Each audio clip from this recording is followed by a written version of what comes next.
Ladies and gentlemen, without any further ado, we're moving on to our first panel discussion today, which is going to be on Omni Channel changing the game for today's customer.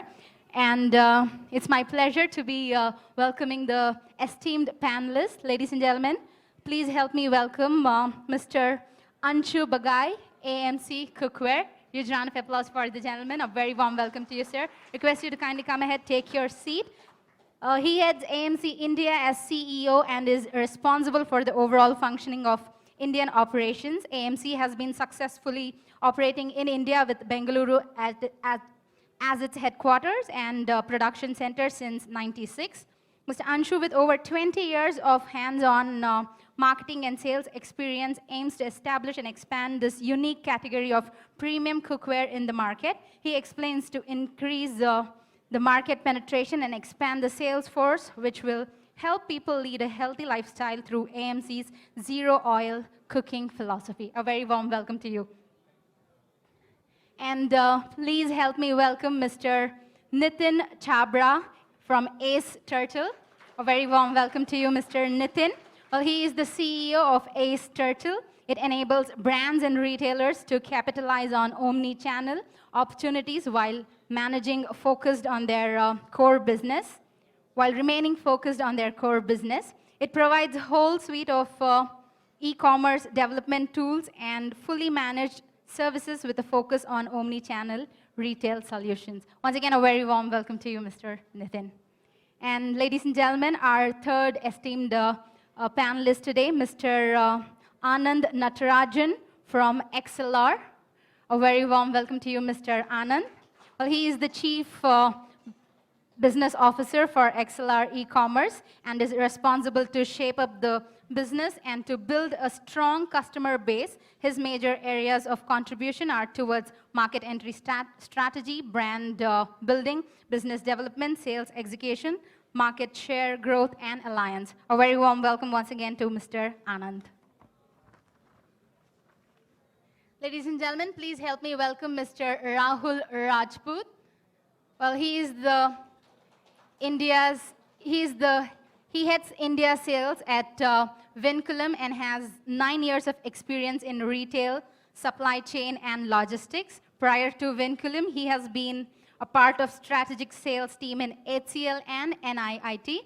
Mr. Rahul has set up GTM and sales strategies across multiple countries while focusing on e-commerce, retailers, omni-channel retailing, and 3PLs. A very warm welcome to you, Mr. Rahul. Ladies and gentlemen, now please help me welcome on stage Mr. Bhavik Jhaveri. Mr. Bhavik Jhaveri is a serial technopreneur and an emerging market observer.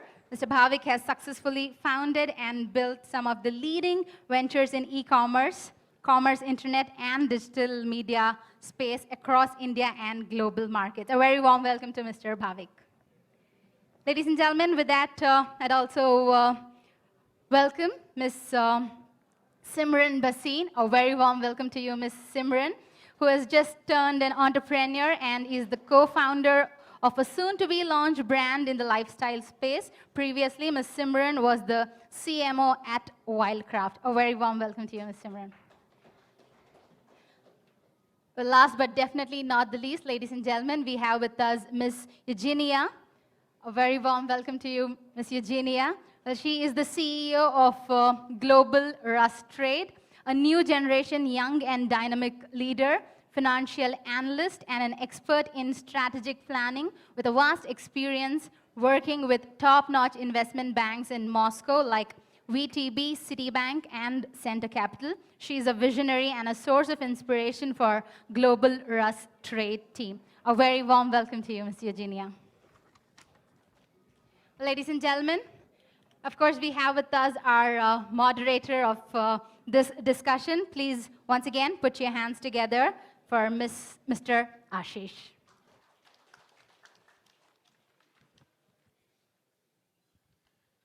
Hi, good morning again. So we have a very large panel, and I'll try to take the least amount of time, like I told all of them. I'll let them share their experiences.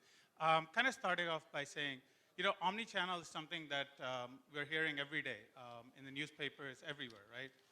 This is something in the Western countries started a decade or so ago. And there are actually very few stories of successful omni-channel implementations, Macy's being one, Walmart, Best Buy, a few others. But in India, we're seeing a lot more hype around it than we actually even heard about it in the West.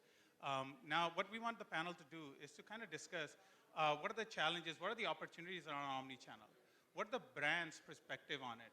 Is to start off by a panel actually discussing from their perspective, which is that one thing that a brand or a retailer should be looking at first when they're trying to go omni-channel. Okay? It could be technology, it could be communications, it could be whichever one you want to discuss. But why don't we start off with that? And maybe we'll start off from that end. Anshu? Yes, I would say technology part and all that part can be easily handled.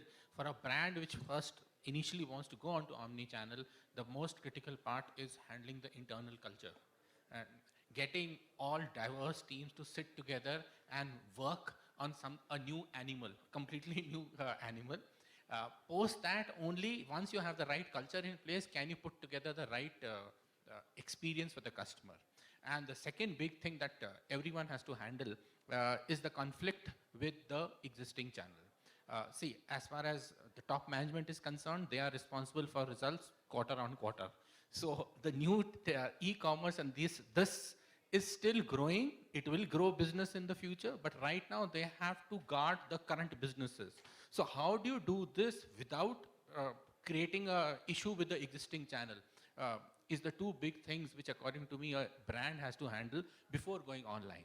And then, of course, every brand also has to finally take the decision with so many platforms available. Where all should I be? Do I need to be on Instagram or just forget about it? I'm just giving an example. Because there is way too much happening. There's an overload of information, overload of platforms. So I would say these are the critical decisions that a brand has to take when they decide to go on omnichannel. Great. Nitin? Actually, I completely agree with him because we do implementations with large brands, and the biggest factor is always culture. Because traditional retail organizations are organized into silos. You have a wholesale team, a retail team, and there'll be a marketing team, and then now the last couple of years there's an e-commerce team which has emerged. And what is omni-channel is that you're cutting across because you're putting the customer at the center of everything else, and it's no longer channel driven. So you're cutting across channels, but the organization structures do not support it currently. So yes, so that's definitely a big challenge what we have seen. But also what we're seeing is that there is a tremendous amount of belief and willingness from the CXOs in the organizations, especially the CEOs of organizations. This was very different, let's say when we started off about 2 years back. 2 years back it was more like a consulting word, more than people were willing to take action or put money behind it. But today I think they are willing to put the effort and most importantly money as well behind it, saying okay, we want to invest in this, we are willing to change our structures, which might upbeat a few channels, it might be it might upset a few stakeholders, but and some of the stakeholders get it, some of them don't. And yes, there are, like you rightly said, now the question is, what works for you in this space, what doesn't? Because you're talking about here integrating all the retail and consumer touch points. And if you want to integrate all of them, I think the big question just coming to all these brands and retailers is, which are the ones which are more relevant for us? So we have at one end, I'll take some examples. We have one end at Puma, which says, I want to be everywhere, but I want to control my presence, right? So wherever customer interacts with me, I want to make sure, whether it's a third-party platform or my platform, that how I can ensure is more or less the experience is consistent. My presence is controlled and consistent with what I want to portray. At the same time, we have somebody like Ray-Ban, who says, I'm going to be mostly in my own environment. I might be on one or two third-party environments, but I don't want to be beyond it. But I think there's no one answer. Each company has its own challenges. Each brand, retailer has its own challenges. And I think we are very early on to the game. I think it's going to unfold as we go along. And like you rightly said, there is a lot of noise here than it's there actually in the West also. And we don't have too many examples in the West where people have done it successfully. And it's still at early stage. So I think what's going to clearly happen here is, see, just the way, if you just look at the mobile revolution, or telephone revolution rather, instead of fixed lines, we just jump to mobile. I think the same thing is going to happen here. I think the brands and retailers are jumping onto omni-channel immediately. And I think we will see some successes, we'll see some failures, but this will be a very exciting space to watch. From my perspective, omni-channel is access to your product or services anywhere, anytime, any device, right? To make that happen, there are two things which is very critical from my perspective. I'll call them two E's. One is enabler, another is experience. So enabler, before I come to that, which is the technology backbone, I mean, like most of us are from Bangalore, we know that infrastructure always outgrows by the time we start using it, okay? So that is something which we need to be very, very careful, which means that the technology which you are going to have to enable your online commerce or omni-channel experience need to be enterprise grade, which means that, you know, it needs to be scalable, expandable, configurable, all of that, which means in tomorrow, if you want to put more things onto your platform or your solution, that should be able to render, okay? So that's why we need to look ahead and have an enabler in place before we go on an omni-channel journey, which helps us to go through the online commerce journey over a period of at least 3 to 5 years, or at least, you know, few years. So that's one. And second, very, very critical thing is the experience. Here we are talking about how we are going to touch the customer, which means that omni-channel is going to, by design, let the customer to interact with the brand or a business or a product at all levels, which means that whether they are going to talk to you over a social media or whether they are going to talk to your, you know, in-store or all those things. So now, from my perspective, social commerce or a social engagement platform is integral to omni-channel.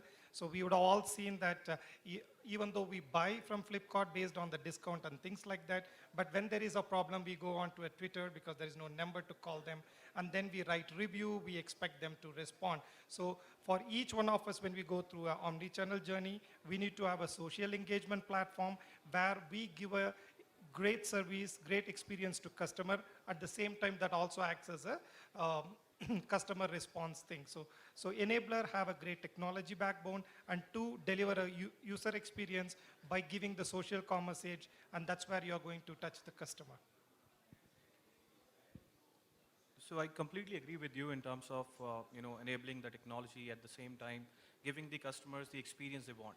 So in today's world, customers are looking for a convenient time to pick up the goods which they order from different online sales channels. It could be marketplaces. They want the delivery to be at the time when they are at home, not at the convenience of the marketplaces or the 3PLs. So we as a company enable the entire ecosystem of e-commerce, looking at 3PLs, looking at marketplaces. We work with retailers, we work with retailers, and we also work with different CPG companies. So when we talk about the entire e-commerce system, it is coming from the brands until it reaches to the consumer. So consumer look at multiple options.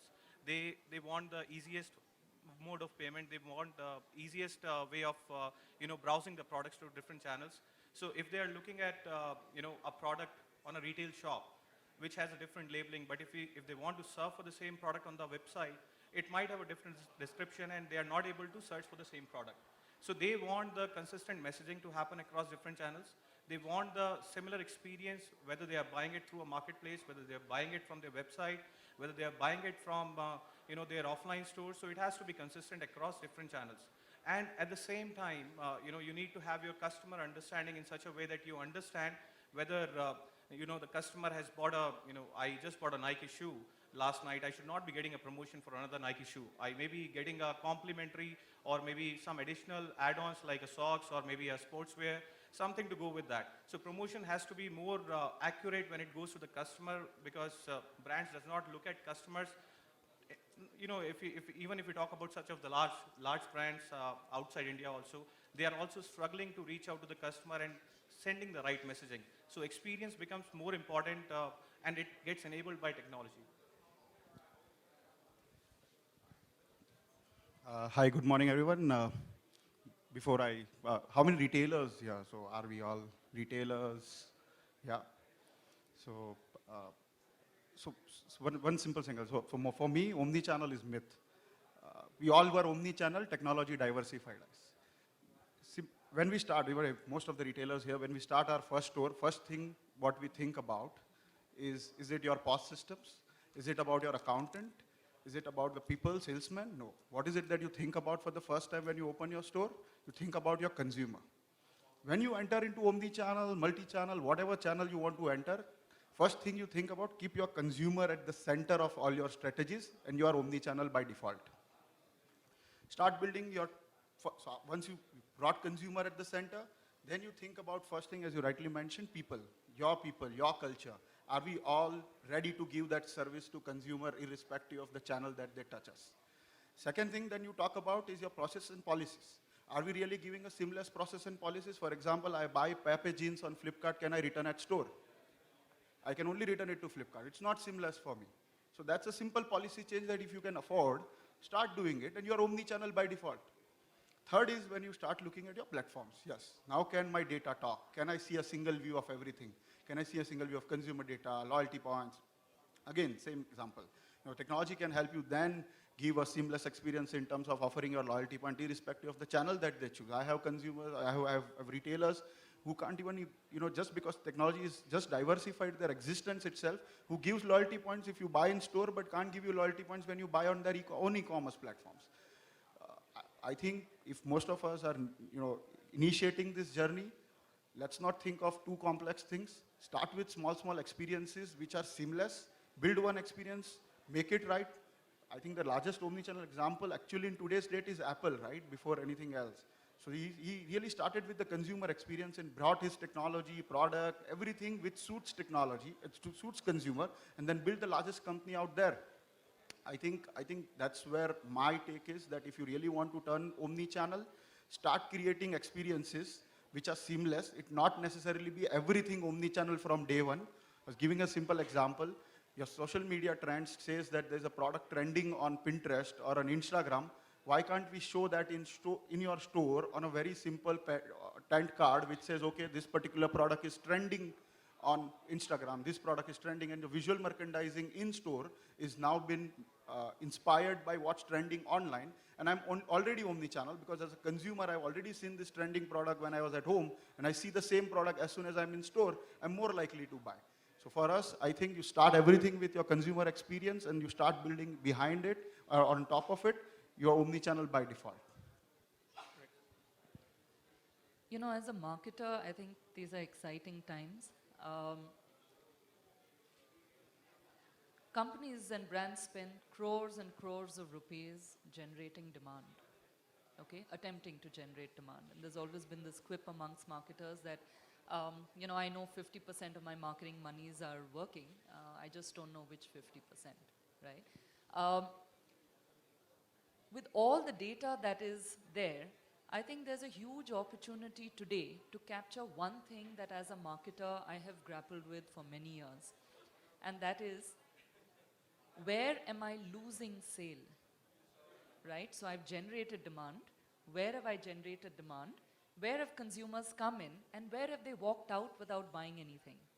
In the past in physical stores, we used to attempt to keep registers, and tell the store staff, make a note of who that consumer is, email ID number, what product he came looking for, or why did he walk out if there wasn't a product related to it. It's virtually impossible. I don't think any retailer has succeeded in capturing this data. Technology now allows you to capture that data. And I think what I'd love to see as an owner of a brand is, how do I capture between Twitter, Myntra, my own e-commerce channel, my own stores, the mom and pop shops that carry my products through distributors, on one dashboard, how do I see where demand has been generated, where inquiries have been generated, How do I map inventory across all of this and see where my gaps are? How do I throw up that one single metric that is loss of sale? And then how do I systematically go about changing my entire organization's attempt to reduce that loss of sale at every single point, which, like you mentioned, is huge in terms of just changing the way we view our different functions and departments and how they work together to drive that one metric, We all know that sale is the one target, You go after sale and you're not sure whether you're going after sale in the right place. In the meanwhile, behind your back, you've lost 20% of what you could have got. And to get the sale from where you think it should be coming from, then you'll end up discounting. Right? If that same money can go behind two things, generating more demand to consumers, and on the other side, technology or systems and processes that enable you to capture. I think this whole era of discounting that is completely massacring, any attempt, literally it's made lazy marketers of all of us. Don't worry about, what celebrity you need. Don't worry about what my consumer insight is and what I need to tell them. Don't worry about your product USP and your differentiation. Just go out there, price your product at X, then price it down to 50% of X, and hey presto, you've got sales. Yeah? Ladies and gentlemen, good morning.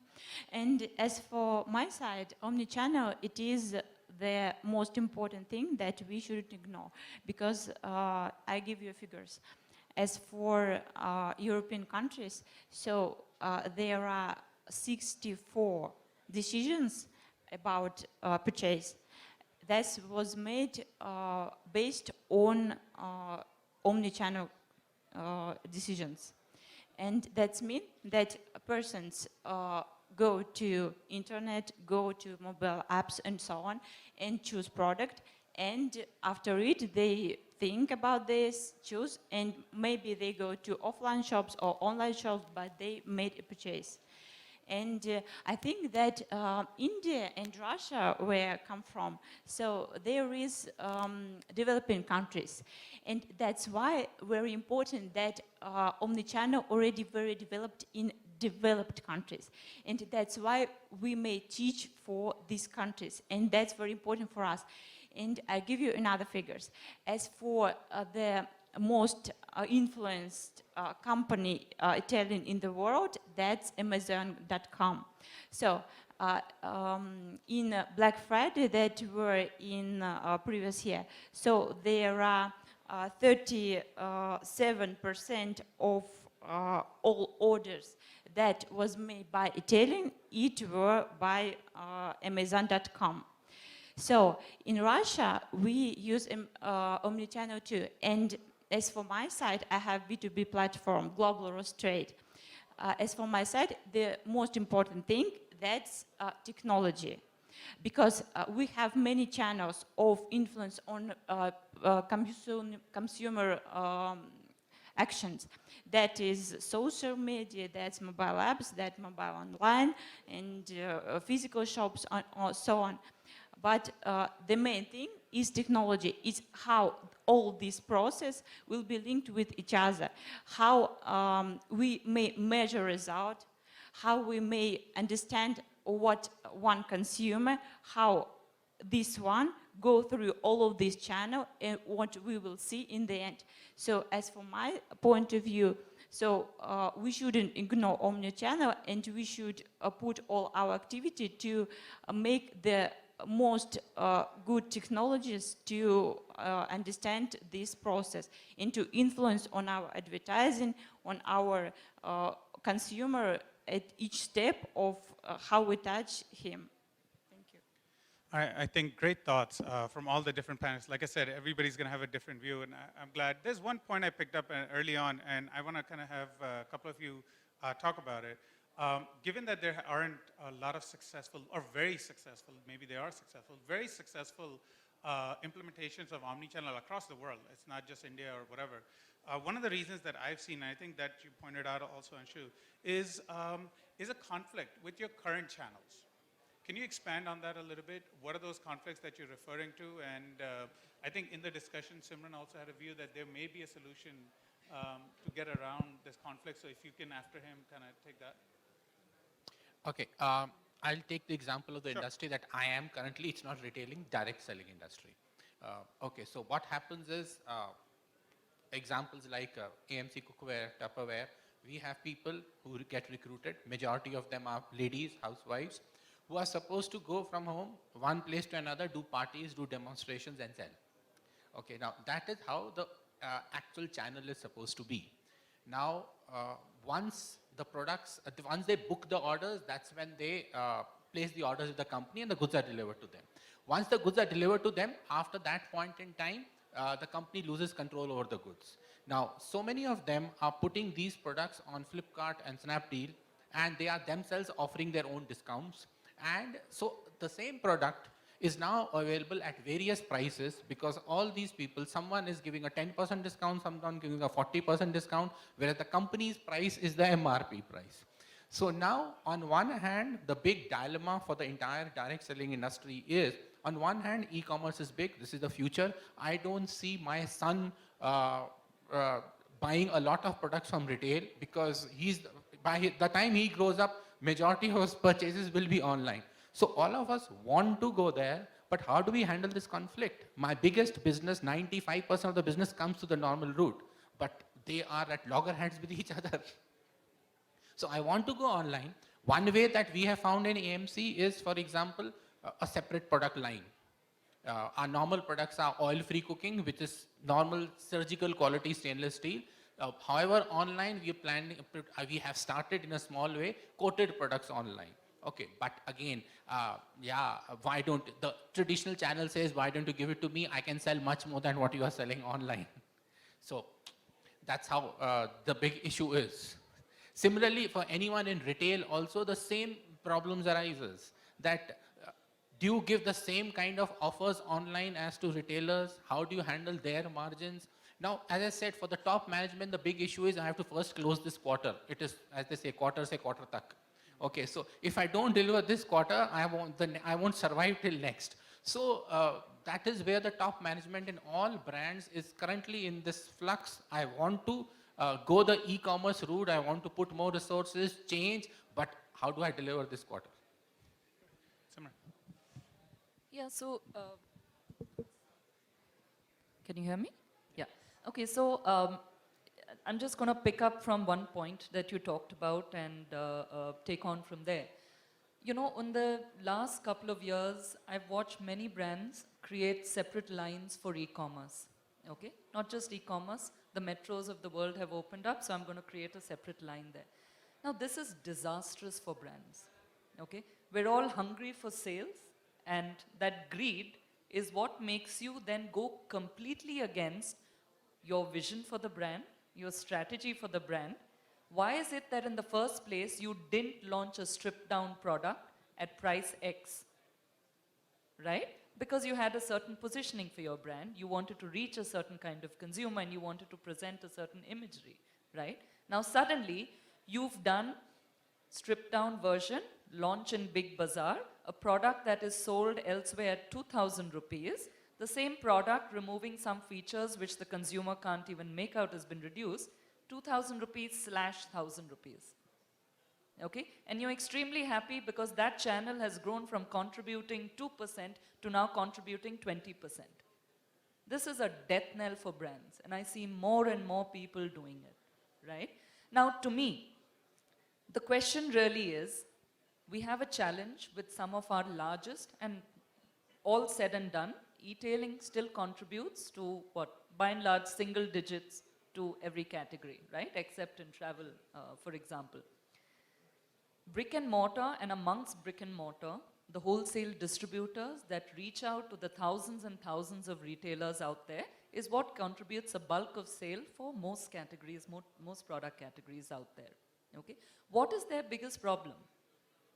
Why are they going up in arms every time, you know, there is a promotion or there are more e-commerce, or there are even press releases going out from brands saying our e-commerce channel is growing the fastest, triple-digit growth. Okay? You're taking away business from them. Why is it, okay, as a brand, to me, why should I sell one product only on one channel when I'm creating national level awareness for that particular product, right? How do I ensure that if a consumer comes out of Bombay, okay, I have a product that is retailing only in a particular city. How do I ensure that the retailer in Bombay gets the advantage of selling that product to that consumer? Okay? So when we mention omni-channel for us, okay, can I have omni demand being generated for each retailer out there? I am a retailer sitting out of Bombay. If there is no product available in Shillong, can I have the opportunity, because I've got unsold stock lying, and can I get it shipped out, and can the company enable me in that? Right? Can I not lose my margin? Right? How do we ensure that all our channels and retailers and franchisees and distributors participate in this? Give them the opportunity to offer their stock up. Give them the opportunity to distribute to someone who's round the corner and deliver to them. And I think that is going to be the real power of omni-channel. If we're able to do that as companies, okay, I think we will very, very quickly be able to change the mindset that we believe we're going up, simply because you're not giving him an opportunity to participate in eTailing. Why not?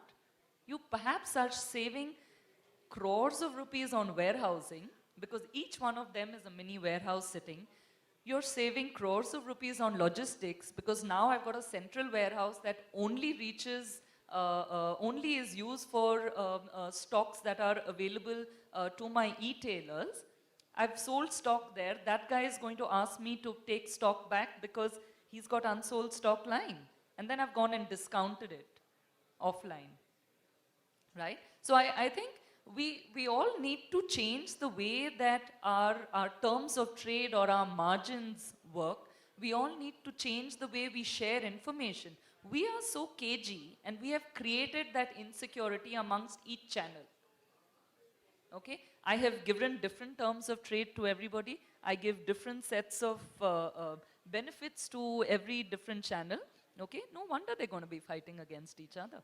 I haven't been transparent to them. I haven't given them all the benefits of technology that some of my partners have. As a company, I can open that up.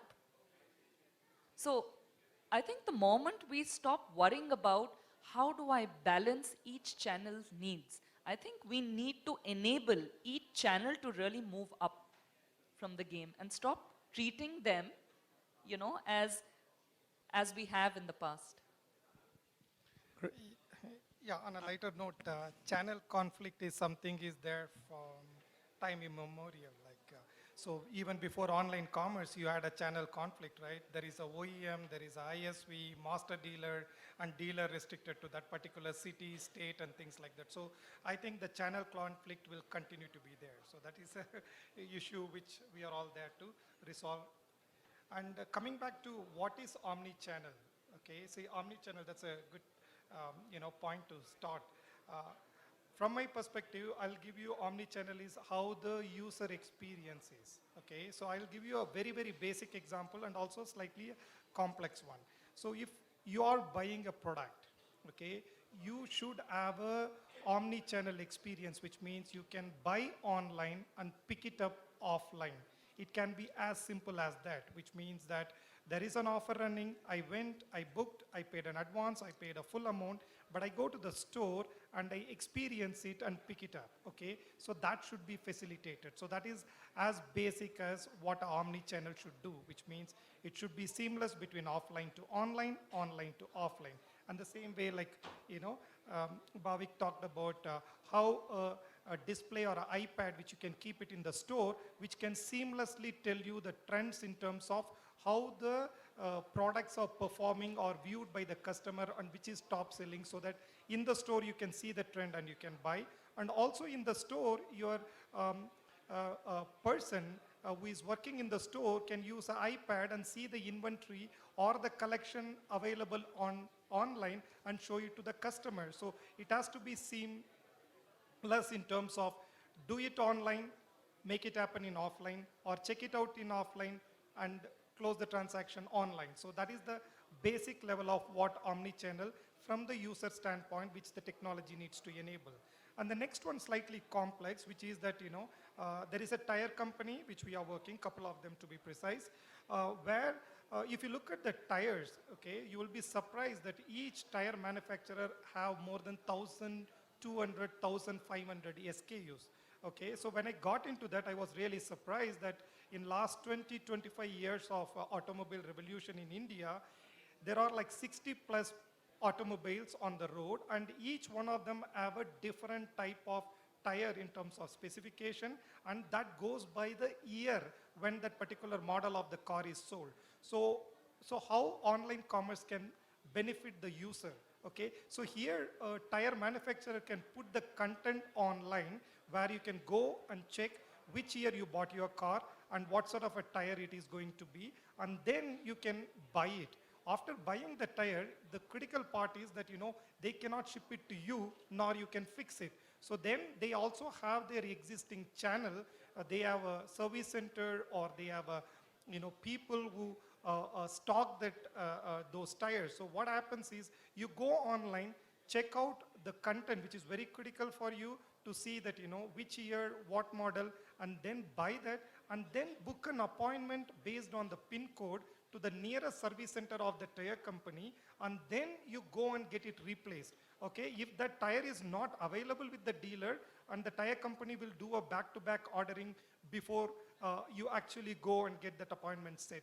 Okay, so that's how, like, you know, for me, omni-channel experience is at the basic level, it should be seamless between your traditional store to the online and make the best of both. Okay, at a complex level, you give the huge amount of information which online only can offer to your customer to see that, you know, how you are going to make use of that and make a choice and then exercise or have it executed at an offline store. So that's how I see omni-channel, and it's real, it's happening in India. And you know, one more question is that before e-commerce revolution taken shape in India, many people said, I mean, some of the biggest multi-brand retailer, like they said that, you know, e-commerce is not for me, okay? And that left the, you know, door open for Flipkarts and Snapdeals to set it up. So my suggestion and my submission is omni-channel is here, and every business and brand needs to make use of it so that your business grows, your brand performs. Great. You know, another point when we were discussing initially, I think Nitin and Bhavik both brought this up, was the change that you need. You mentioned digital mindset, you mentioned change in culture. Can you both expand on that a little bit of what a brand or a retailer needs to do to make maybe omni-channel more? We're just trying to now catch up with him. But the reality is you can't ignore the stakeholders, right? Because there is a reality of business, right? That's what pays the bills. You can't ignore those stakeholders. So you have to take care of those stakeholders. And I also agree with Simeran at the same time that yes, now there is a way which now technology enables you, data enables you to figure out that, you know, if the customer wants, because the customer doesn't really care, you know, that where you are fulfilling from. But what he wants to, you know, what he more cares about is that I want to shop from anywhere at my own time, at my own pace, and I should have the convenience of seamlessly interacting with your brand across the channels. Now, but there are ways which technology enables you today to do that through multiple channels, to involve the stakeholders. But technology will only enable you. I think somebody had mentioned that. It's an enabler. I think you were mentioning, yes. So it is only an enabler. But beyond a point, if the stakeholders, all of them are not brought into it, it's not going to move forward. And the only way they will move forward is if they are involved in the whole process. And if you say that, you know, okay, this is only for my control channels, and it's not going to be for, let's say, my multi-brand stores, or it's not for my distributors, it's only for my stores, blah, blah, blah, it's never going to work. You have to make sure all stakeholders are equally involved in the whole process. And the consumer will actually lead the way. Great. Bhavik?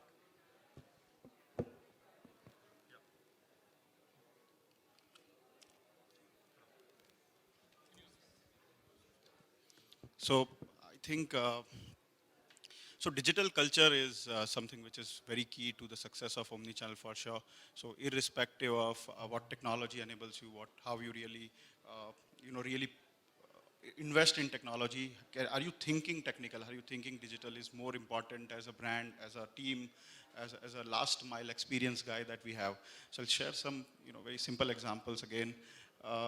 So there is a very good omnichannel case study called Harvey Norman. It's an Australian retailer. The first thing he did, was that he said, I have a last mover advantage, because he has learned from all the bad experiences that has happened in the world. First thing he did is when he turned e-commerce, is he made his customer service staff out of his offline staff. So the actual sales associate in the stores were made the customer service staff for the e-commerce engine. So if there's a customer who's coming on an e-commerce site, and he knows, so we, typically in our scenario, what we do is we outsource it to some BPO, or we hire typical customer service team who don't even understand retail, don't even understand consumer. So I think digital culture starts when you start putting your people who understand your subject, you understand right, to face digital customer, but at the same time facilitate them the way you are trying to, the way you want them to experience your brand. So this is the digital culture thought where I think if I'm moving digital, first thing I want to move is bring my people from store to start interacting with people who are coming online, because these are the most experienced people in my company who understands consumer face to face, and this is the toughest job when customer is not in front of me, and these are the best guys to really solve this problem. Second example, again, I think will be Domino's, for example, right? So he understood that if people are not coming to the store, the right thing for me to do is reach out to the customer. So if they're not coming here, I'll reach them. And that's where they trained their ground staff that how important is your customer service, customer calling to your store, putting an order through an app, putting an order online. And now, irrespective of the consumer, are they in restaurant, are they at home, you have to serve them in the same way, in the same time span, in the same, with the same smile on your face. So I think the digital culture is something which we have to drive, and only then can we really talk about technologies that can enable. So from top to bottom, everyone should be digitally educated. They should be aware that at the eventually, all this what we are investing in is all about creating those consumer experiences. And if these consumer experiences are driven through non-digital literate people, then it's going to be really tough, because that's where your cross-channel conflict starts, cross-store conflict starts, and we really do not want them to lose out on a consumer experience just because they had some lack of data. So I think that should be imbibed in your ecosystem from day one. People at the store level, people at all your decisions, all your key decisions are taken, with digital as well as physical being the core channels for them. And when you decide digital first, all things are taken care. I think that's where we are. Great, thanks. Rahul, one other challenge that we have is obviously penetration of organized retail, right? Omni-channel, to me, you need to have retail also, right? You can't be completely digital and not have retail. So how does technology help today's retailers, brands, deal with that?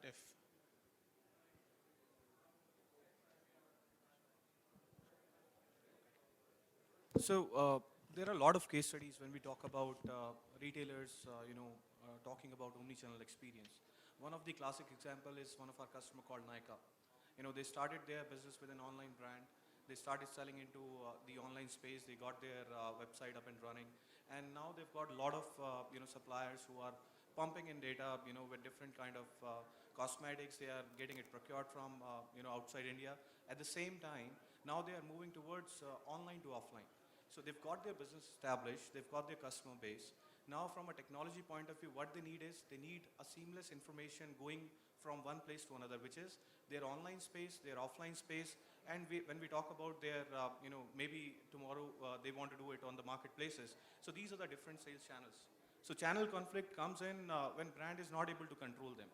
So brand can define and control in today's world, because a lot of CPG companies, if you look at Unilever, for example, they are going direct to consumer. They are controlling the distributors not to sell onto different sales channels. Similarly, in India, there are a lot of retailers who are controlling their brands. They are offloading the distributors or resellers or sellers who are selling onto different marketplaces. For example, if we look at, again, Mondelez sells in India through one of the distributor. So they have only one distributor who is selling Mondelez products in India on different marketplaces. So they are controlling the promotions. They define it at the back end that this is the price margin which you need to play around. You can keep up and down, but you can't go beyond a certain level. So they are controlling the brands, but technology plays a vital role when we are able to see the inventory flowing, the pricing. You are able to do a price change from one place to different sales channels. Be it any marketplace, be it your own website, be it your physical store. You are able to do the messaging of the product across different channels with the similar messaging so that the customers are not confused what product are they looking for. So across any channel, from a technology point of view, you are able to convey the messaging you want your customer to, understand your brand. So Paytm, started like Paytm Karo. So that was one line which got into everyone's mind, and Paytm is doing fantabulous from that one branding statement. And over a period of time, they have enabled it from a technology point of view. They've got their fulfillment centers in place, which is nearby. They service through a pin code location, which is again a technology enabler. You can't do it without a technology. You have different, FC locations. For example, different 3PL players are coming in. They are putting warehouses to keep your stock so that you don't invest upfront into, warehousing. You don't have to buy infra upfront. So these players use technology to give views to their customers. So Holy Soul, Blue Dart, Coldex, if you look at DTDC, they are doing a cross-border with us. So we have provided them a warehousing system which gives a view to their vendor to look at the inventory control, where the inventory is moving, which orders are coming in from the marketplaces. So our WMS is integrated to different marketplaces. So getting the information from all the channels at the same time, when is the time to procure, what is the minimum order quantity you should be able to take from different marketplaces, and how do you fulfill it faster. So keeping the cost at the lower end, and at the same time you have packaging, everything happening at one center. So technology is enabling all different sales channels. If you look at retailers, e-tailers, all are moving towards using 3PLs. So that comes from a technology. When you have one system enabling all the systems and giving information seamlessly, that is the best part of technology moving forward. Again, people talk about different point of sale, different ERPs which are in place. It is hard to replace them. But how about you already have those connectors built in? People will not replace SAP, Oracle, if they have invested some time back. But they'll need a system which talks to them seamlessly, get the information out of the masters, and publish it across different channels. So you are looking for systems who can be a middleware. You are not looking for a complete enterprise suite, because established retailers have already invested in it. Those who are emerging players, they are looking for a system which takes care of entire communication going through different channels. So that is where technology comes into play. We take care of operations starting from your stores, your online operations, be it your own brand website, be it your marketplaces, be it your 3PLs. So what if you don't have connectivity to different 3PL players? You are talking about consumer experience. You are not able to update that where the shipment is. How long will it take to reach to your doorstep? You are not able to give them a defined delivery slot which customer wants to look at. Everyone is working, no one is at home, and the delivery guy is calling you up that I'm at the doorstep. But you are not at home because you are not aware that the product is getting shipped at your doorstep. So this is what technology does. This is where it becomes an enabler, and it gives the consumer the experience they want. So I think if you use the right set of products and you have the seamless view of inventory and communication with your customer, that becomes a true omni-channel experience. Great. You had a point? Yes, I wanted to add something. So exactly what she's saying. So just to add on to it, see, there are two building blocks of omni-channel. Number one is single view of inventory. Number two is single view of customer. If you don't achieve that, you cannot build your omni-channel roadmap on without it. The challenge which we face, and what exactly is you're saying, the brick and mortar retailers typically work on legacy systems because they've been around for years. Those systems don't talk to each other.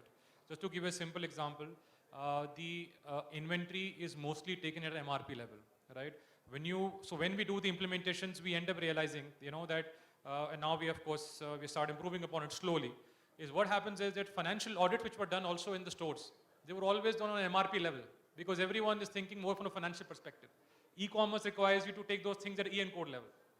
And same thing is happening with customer data. There is no way to map those customer data as of today. So that's why you see world over, and especially here, I think people are ahead of the pack. The online guys are moving faster on omni-channel because they don't have this issue of legacy systems. They already, from day one, the systems are designed to have a single view of the inventory, to have a single view of the customer. And I think that's a big differentiator. And yes, the answer on technology is you don't need a full suite. You need to have the middleware which can pull all these things together on a single platform and enable it. And most importantly, when you enable it, end of the day, what will happen is it's about people. People are going to use technology. It needs to be very, very simple for them to use, right? So let's say if you're doing fulfillment from store, if you're gonna make the process so complicated for him, if he has to look at 2 systems to actually fulfill that particular order, it's never gonna work. Because that guy in the store has already X amount of things to do. You're asking him to acquire new skills by doing another Y and Z. So essentially, if you can combine the POS, because that's what the holy grail for every guy in the store, and if everything can be done through his POS, can there be a single action which can take care of all the documentation? Because your invoice in the store is on a small printer, right, thermal printer. Courier companies require you to have an A4 sheet. They require a different kind of documentation. So, but all this is doable. And people are doing it. We are doing it for the brands. Others are also doing it. But the reality is, yes, what you need, not a full suite, but you need those middleware to patch up and put them on a single platform. Great. Before we move on, can I just see by raising your hands, how many of you have questions? Nobody has questions? 1, 2. You know, can we take a few questions in the middle, and then if we have time, we'll do a few more things. Can we get mics there, please?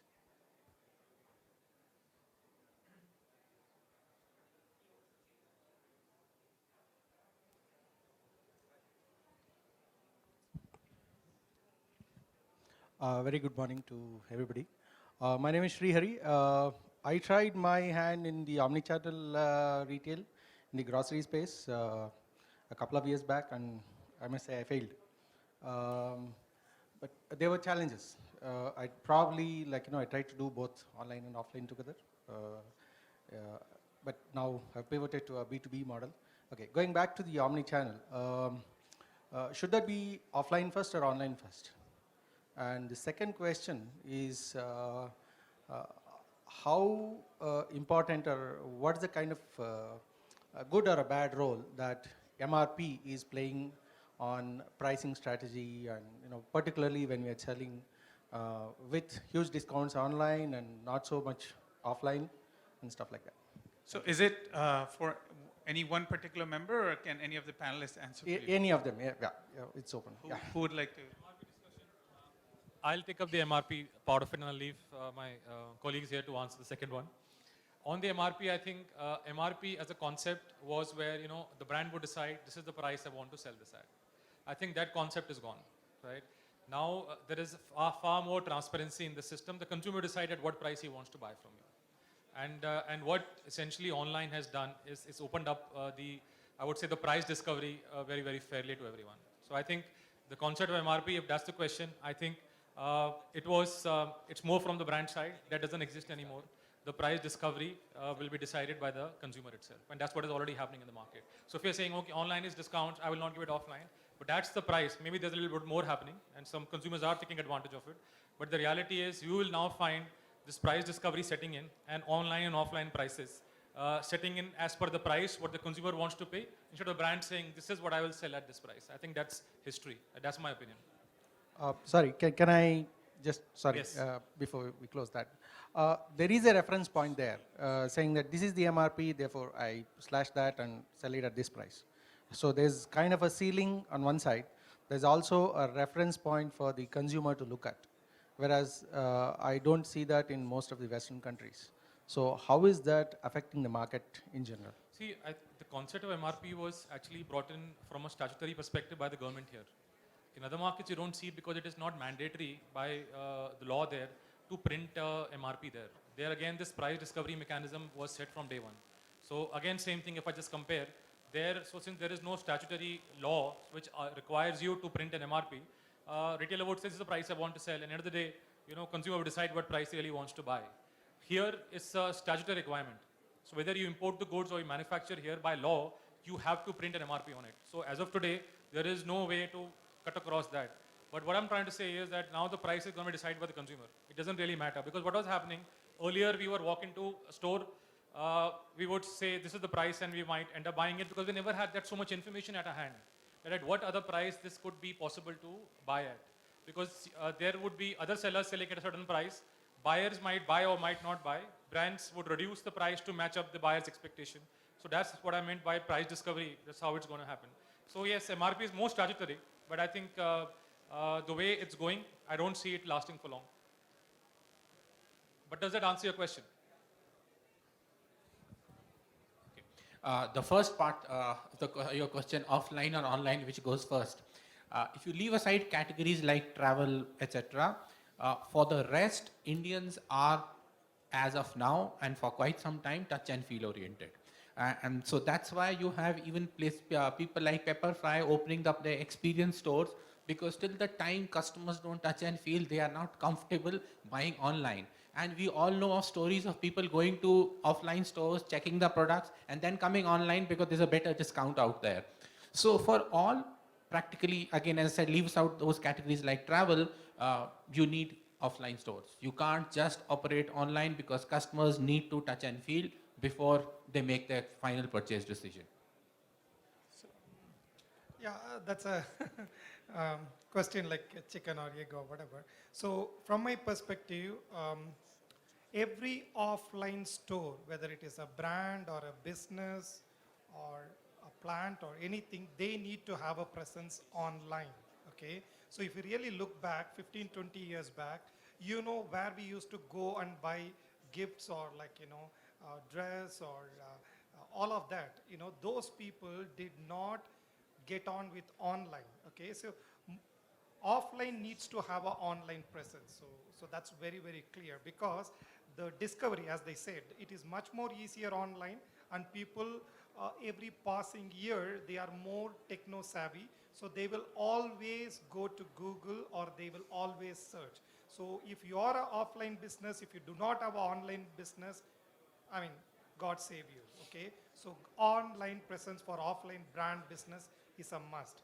And only online, that is more like a disruptive thing. Like, you know, you have a aggregation thing happening. So things like that, if there is something very, very disruptive, that can come from online, okay? So that is how I see it. So every offline business needs to have an online presence, and online onwards coming to offline or possibly staying only online is more disruptive. And you know, this is something which many of the people did not see when the e-commerce happened and they lost out.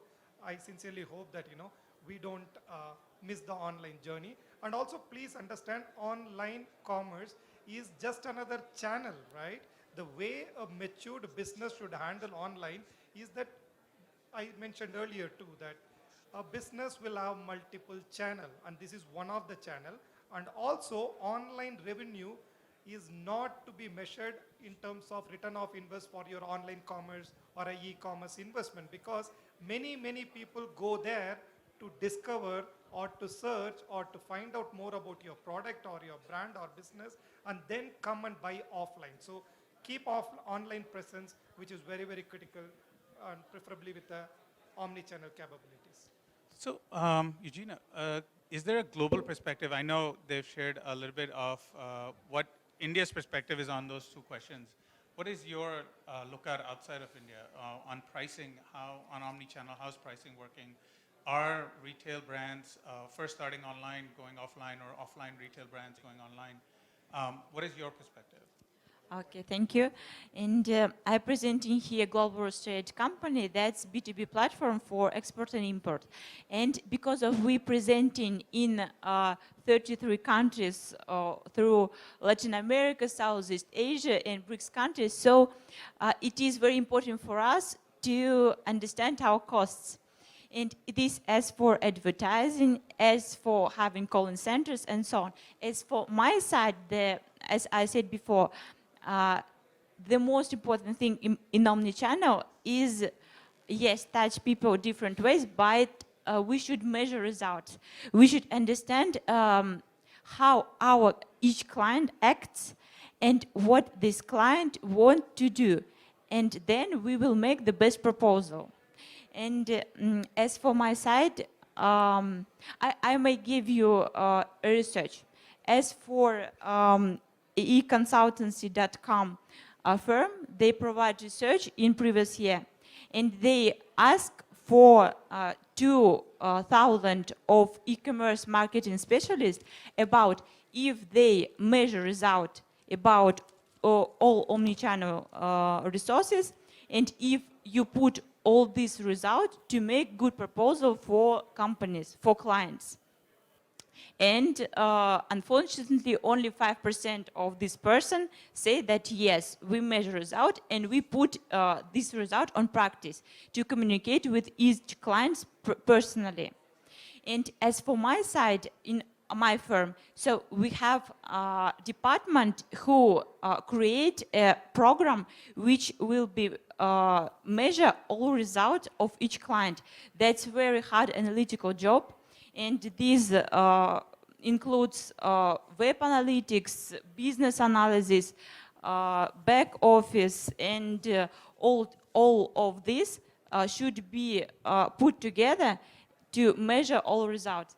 And as for my side, this called cross analytics, and this used in Europe, in Russia, in USA, and as for Amazon.com, there is the first in this, and I think that it is a very good approach for all, for each of us. Thank you. Great, thanks. Someone else had a question here.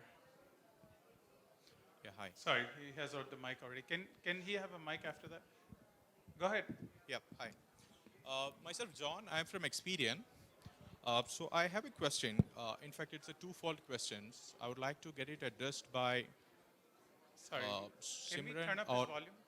sorry. Go ahead. Sorry.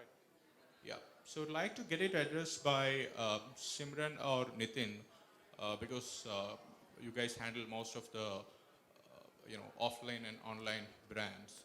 So my question is that what are the challenges that you have faced or foresee in getting the consumer insights from the brick and mortar stores, and how do we sync that insights with the online data to reach the omni-channel way of approach, and what all are the measures or the corrective actions that you've taken to address those challenges?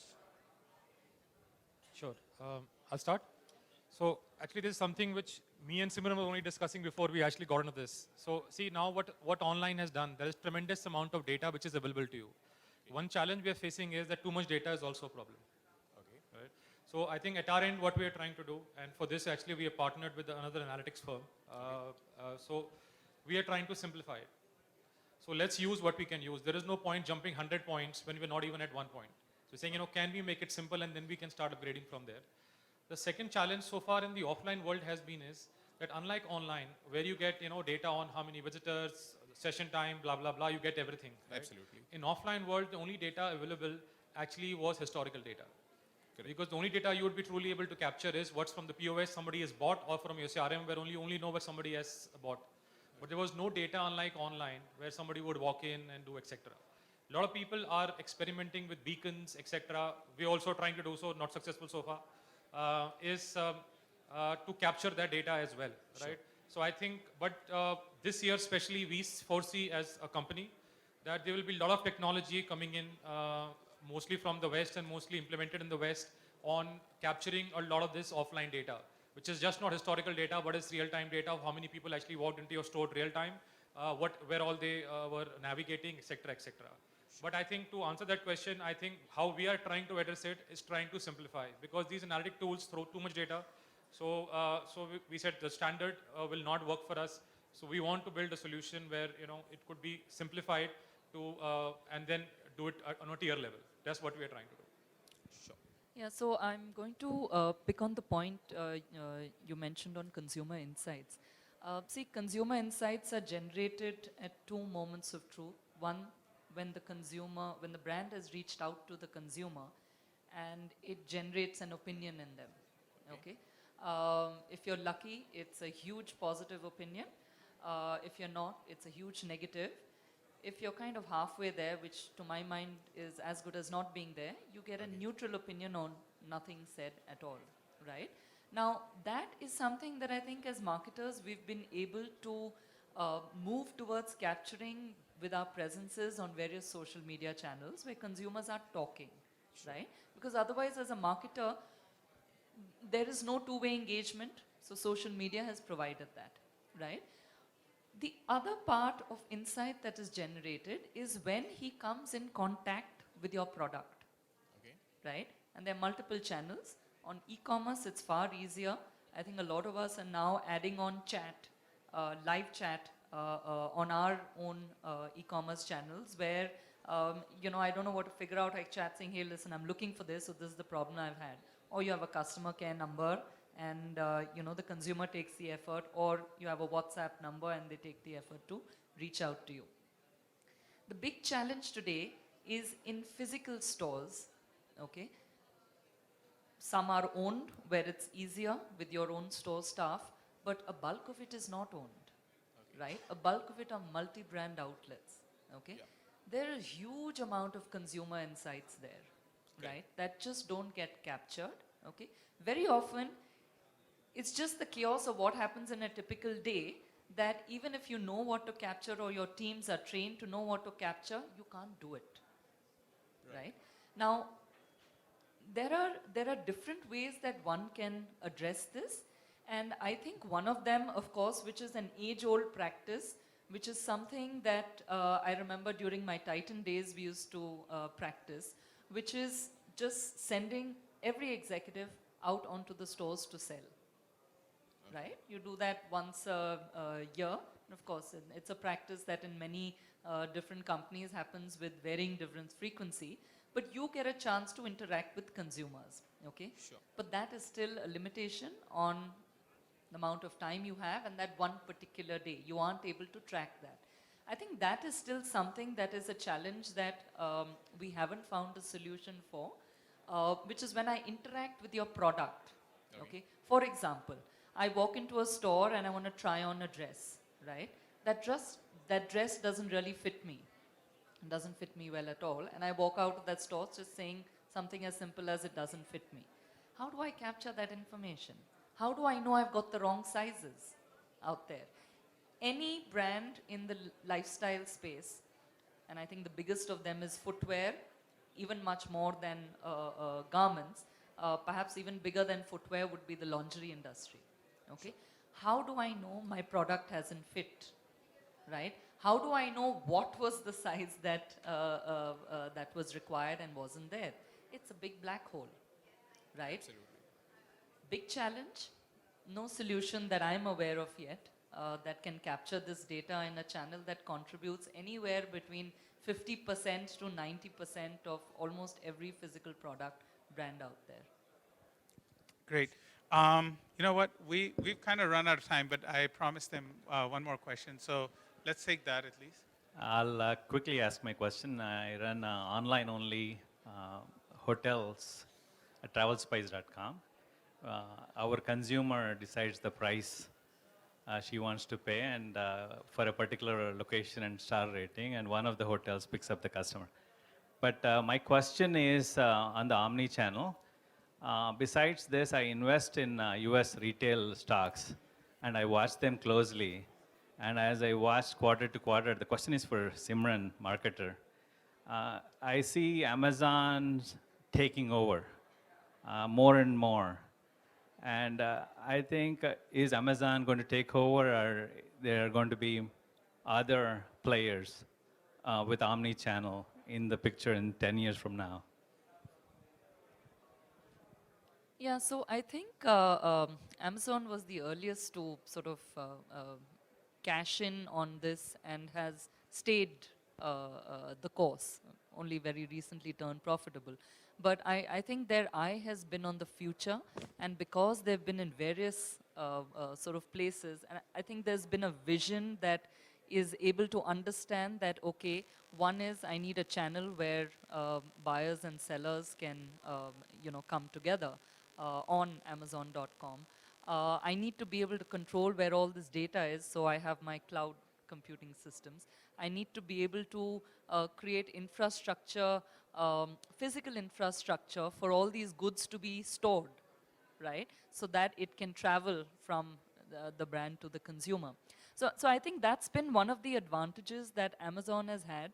I think for anybody else looking at this space, and there are many, many of them, I think the question is to solve for the entire problem.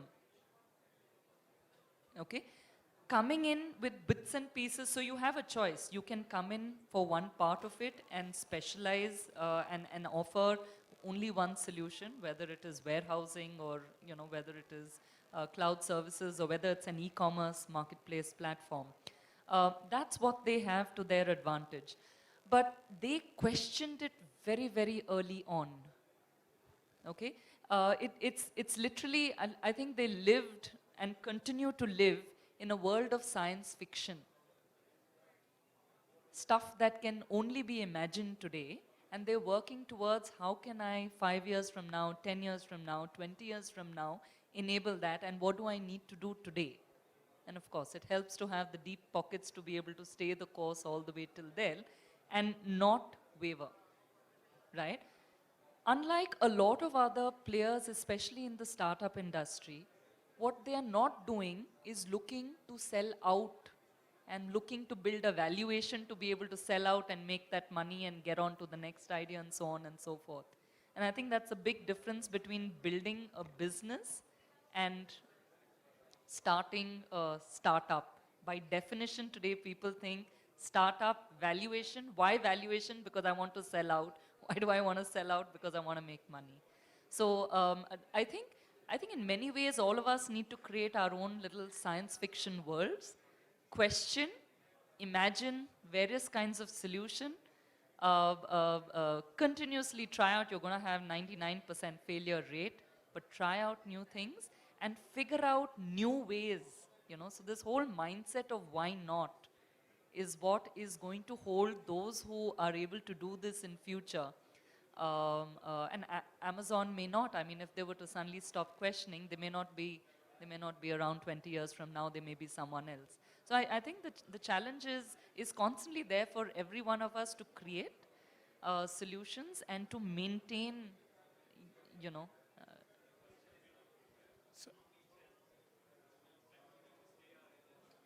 Of course it will continue to stay. Of course it will continue to stay, because you and I, as consumers, want choice, right? I want to buy online, I want to buy offline. It's not that I want to go all offline. Every now and then, and you speak to any woman, it's the joy of shopping. It's the joy of sort of just browsing and having a coffee after that. I want to continue to have that. So it's here to stay. It's just a question of what are the kind of solutions and who's going to be the first to provide solutions that are consistent, that have infrastructure backing them up and work seamlessly. I just quickly want to add something. So I will not name India's scenario because some of them are clients. I don't want to disturb the apple cart, but I'll give you examples from the US. So now let's look at US. Guild.com, right? Guild.com, $1 billion valuation about 2 years back. Sold last year to Hudson Bay for $260 million, pure play, right? Then let's look at Net-a-Porter, right? Net-a-Porter, I'm sure a lot of us have heard of who are following this industry, right? Net-a-Porter, again, pure play, sold to Ukes, which is now in the space of doing both. Fab.com, right? Where even our own Times Internet also put in small amount of money. $1 billion valuation about 2.5 years back, sold for $8 million year and a half back, right? Now let's look at successes. I'm keeping Amazon out here because I think Amazon was the first one. Like she rightly said, they were the innovators. They thought of the dream, they executed, and they had access to cheap capital. Today, no one will have that access to cheap capital. Whether the market is down, the market is up, they have enough capital to support their business. So I'm keeping them as an exception. They are an exception, undoubtedly. But I'm looking at other players, the examples which I'm giving you. Then there is Warby Parker, right? Warby Parker, extremely successful, but they have a large play from their offline stores. They were pure play online, and now they have offline stores. Bonobos, right? One of the guys who's done tremendous for the last 2 years, same story. Pure play online, started moving offline. So I think if you see the trend, I think the trend is seeing something. And we'll see if you similarly in India as well, you'll also see the same trend. And we know what's happening here. So I think the trend, speaks a lot. So, like I mentioned, I think we're way over the time. So I think it was a great informational panel discussion. And please don't be disappointed if you didn't get your question answered. The panelists will be around for a little longer here. So please ask them your questions. But again, thank you, everybody.